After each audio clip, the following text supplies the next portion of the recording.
Olá, ouvintes! Sejam muito bem-vindos e bem-vindas a mais um Petrocast, o podcast do Sindicato dos Petroleiros de São José dos Campos e região. Eu sou a Eliane Mendonça e nesse episódio eu vou substituir a Manuela, que está de férias.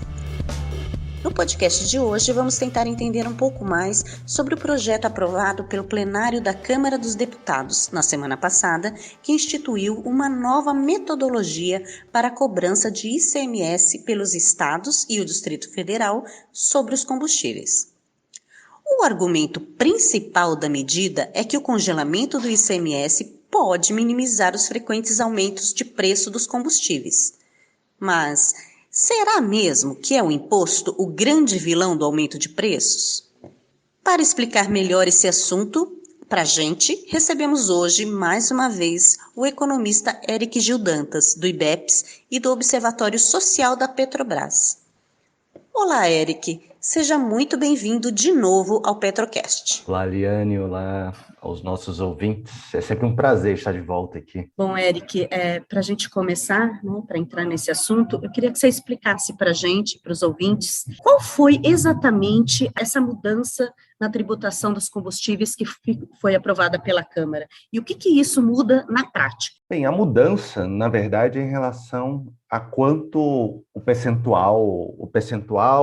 o cálculo de quanto do imposto vai ser de ICMS. Hoje, o ICMS, ele tem um período para você chegar ao valor para aplicar, quinzenal. As secretarias de Fazenda, a cada 15 dias, elas procuram, a partir de dados da ANP, qual que é a média do preço da gasolina, do diesel e do etanol, para, a partir disso, aplicar uma alíquota, porque é uma alíquota. Como as secretarias de Fazenda, elas não têm não têm a informação completa das empresas, elas buscam um preço de referência. Então, a cada 15 dias, elas colocam um preço de referência para aplicar os seus 27% de ICMS, para ficar numa média aí nacional. A mudança vai ser em relação a isso. As alíquotas se mantêm. São Paulo vai continuar aplicando a mesma alíquota. No entanto, o valor não vai ser mais esse do momento, ou seja, desses 15 dias, mas uma média dos últimos 2 anos. Para agora, caso aprovado, tanto a gasolina, quanto o diesel, quanto o etanol, eles teriam um ICMS baseado numa média dos últimos 2 anos, de janeiro de 2019 a dezembro de 2020. O que seria isso? Hoje, a gasolina passa dos R$6. O ICMS nos estados, a gente tem lá o 27% para São Paulo, aplicado a esses R$6 de alguma coisa do preço médio da quinzena. Mas com esse projeto, o ICMS vai ser aplicado na média da gasolina entre os anos 2019 e 2020. Então, ao invés de ser nesse 6 e tanto, vai ser em algo em torno de 4,43, pouco menos de 4,50. Porque 2020 foi um ano de baixa dos preços dos combustíveis devido à pandemia. Só o GLP continuou subindo. Diesel e gasolina e, consequentemente, etanol diminuíram seus preços. Na prática, a parte do ICMS vai ser aplicada de uma forma diferente.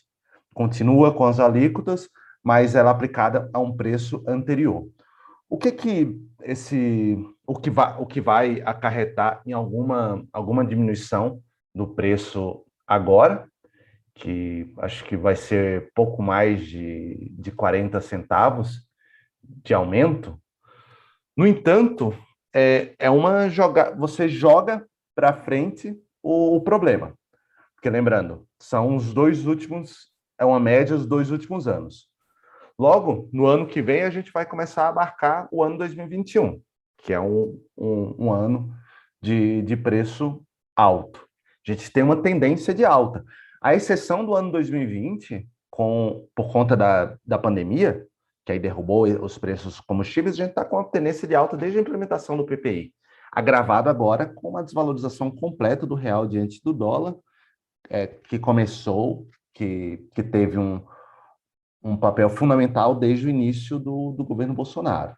Teve uma desvalorização do real de mais de 30%.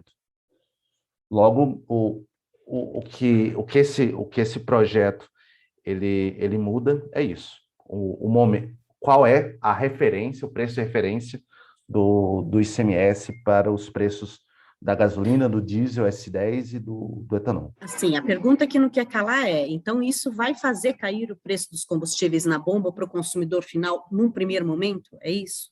50 centavos a menos, mais ou menos, de ICMS na gasolina e 22 centavos a menos no diesel. Mas se a gente pega isso, primeiro, você joga para o próximo momento. No ano, uma política bastante visando o ano eleitoral, porque você joga para o próximo governo a bomba, a bucha. Pode ter um pequeno aumento, uma pequena diminuição do quanto que se cobra de ICMS, mas como esse não é o problema não é o ICMS, que se mantém mais ou menos constante nos últimos anos, ele vai continuar a ter uma tendência de alta. Há uma defasagem dos preços em relação aos preços internacionais. O CBIE, que é um centro bem próximo às empresas privadas do setor de petróleo e gás, ela calcula que a gasolina esteja com defasagem em relação ao preço internacional de 68 centavos na refinaria e o diesel 67 centavos. Ambos os valores são menor, e na refinaria, né? A gente tem ainda o efeito cascata da aplicação do que seria essa defasagem nos outros custos da gasolina e do diesel. Então, essa defasagem ela é maior do que a diminuição do preço a partir da subtração do ICMS. Ou seja, facilmente ele pode ser engolido pela Petrobras e pelas importadoras no próximo momento.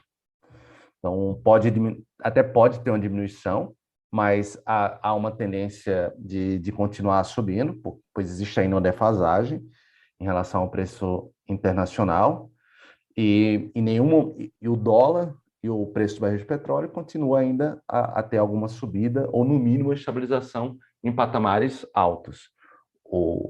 Se a gente pega o boletim Focus do Banco Central, nenhuma previsão no mercado é que o dólar ficará abaixo dos R$ 5 nos próximos anos. E o preço do barril de petróleo também não parece que terá alguma diminuição significativa nos próximos momentos. Ou seja, essa mudança, então, aprovada pela Câmara, é uma medida paliativa que, na prática, não vai segurar os preços, é isso? Isso, eles tentaram, inclusive, modificar impostos em outros produtos, né? Quer dizer, no diesel, quando no início do ano zeraram o imposto federal, e o GLP, que está zerado até agora o imposto federal. Nenhum deles impediu a continuidade do aumento dos preços. A gente está aí, tanto o diesel quanto o GLP, com os maiores preços da história. O diesel S10 teve uma estabilização do preço em abril. Foi o único efeito de zerar o imposto federal do diesel naquele momento, mas que só durou 2 meses. Mas foi engolido pelo aumento dos preços. Ninguém percebeu algum impacto, porque no GLP não teve, e no diesel foi algo muito marginal. Então, o problema é que você endereça uma resposta ao problema errado.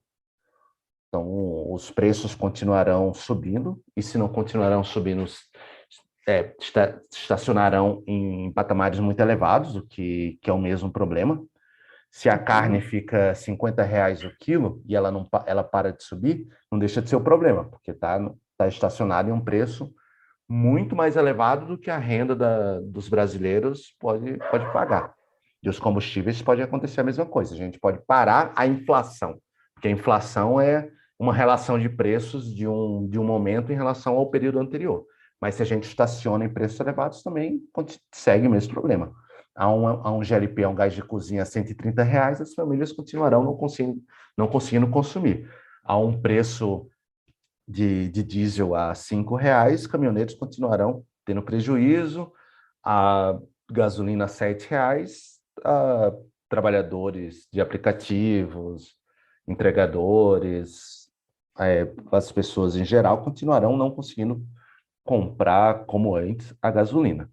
Você endereçando o problema, endereçando um projeto, uma proposta ao problema errado, não teremos a resolução dele.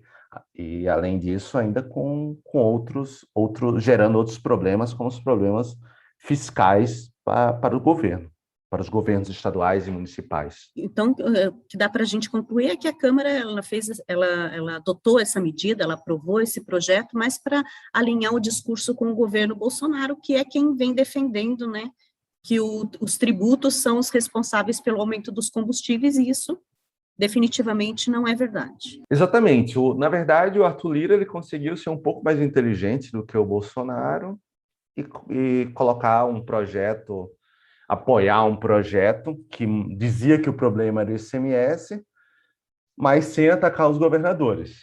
Então, ele conseguiu colocar para frente esse projeto, mesmo mantendo o discurso do Bolsonaro, que o problema é o ICMS, mas com uma tática um pouco melhor, né? Um pouco menos ofensiva a possíveis aliados. Mas é claramente uma política para dizer que deu alguma resposta.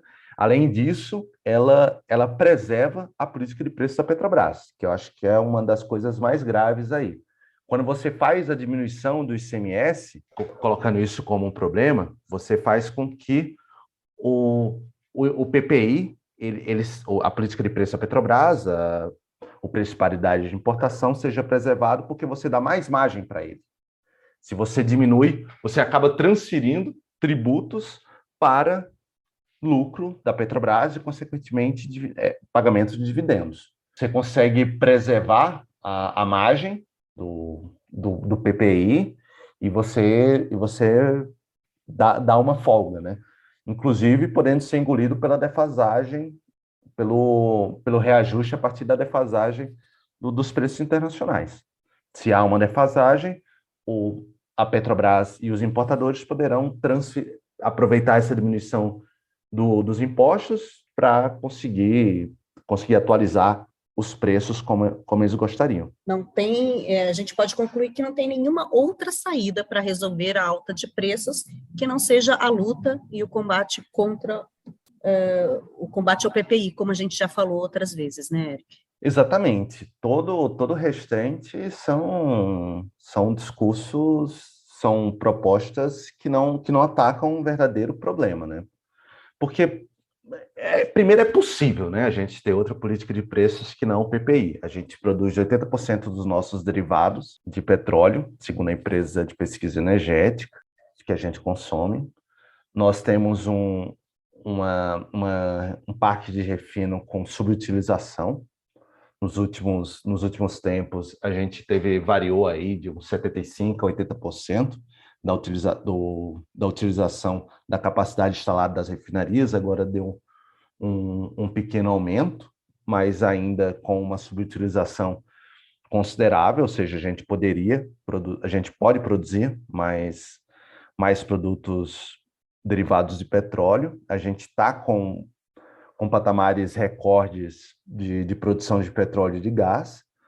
Lembrando que 25% do GLP produzido no Brasil é a partir de gás natural, e a gente aumentou bastante, consideravelmente, a produção de gás natural.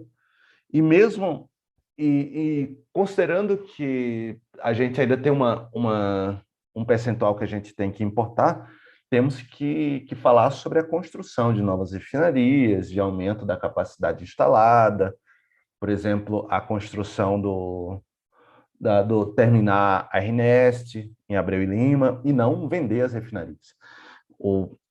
Uma coisa que acho preocupante, né, nessa discussão toda é que a gente está no meio da tentativa de venda das refinarias da Petrobras. Entregando porque o PPI ele pode ser resolvido, é um problema que pode ser resolvido enquanto a Petrobras seja estatal e detenha o parque de refino do país. Nós entregando o parque de refino para empresas privadas, não teremos mais o controle do preço dos produtos derivados de petróleo. E o PPI vai passar a ser o piso disso, o preço mínimo, que a gente está vendo aí no noticiário, né? No noticiário com o Bolsonaro, Guedes, o Arthur Lira, entidades empresariais, falando sobre como se a privatização da Petrobras fosse uma resolução para a alta dos preços. Na verdade, o Bolsonaro ele quer terceirizar o problema, porque se a Petrobras não for mais estatal, ele não vai ter que responder mais pelo problema dos preços dos combustíveis.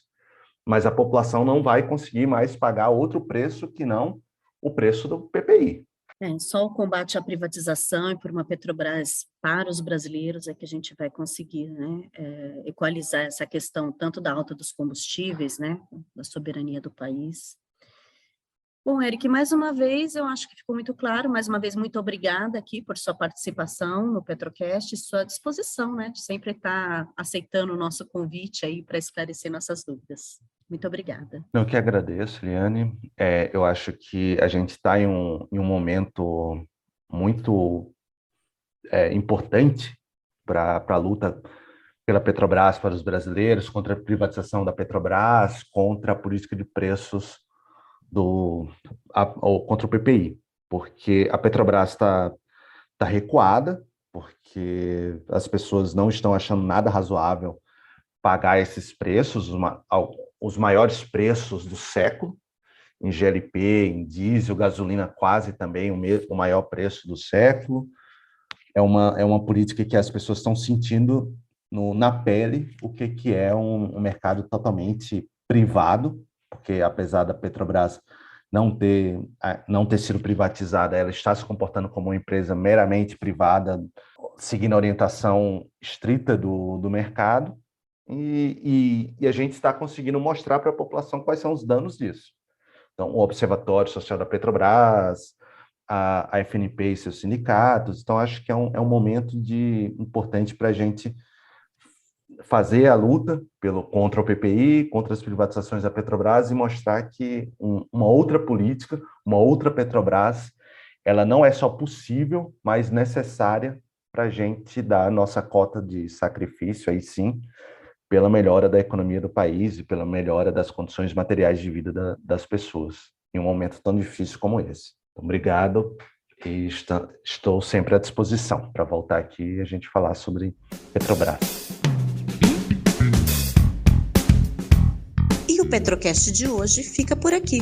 Se você gosta do conteúdo do Petrocast, ajude compartilhando esse episódio em suas redes sociais e listas de contato.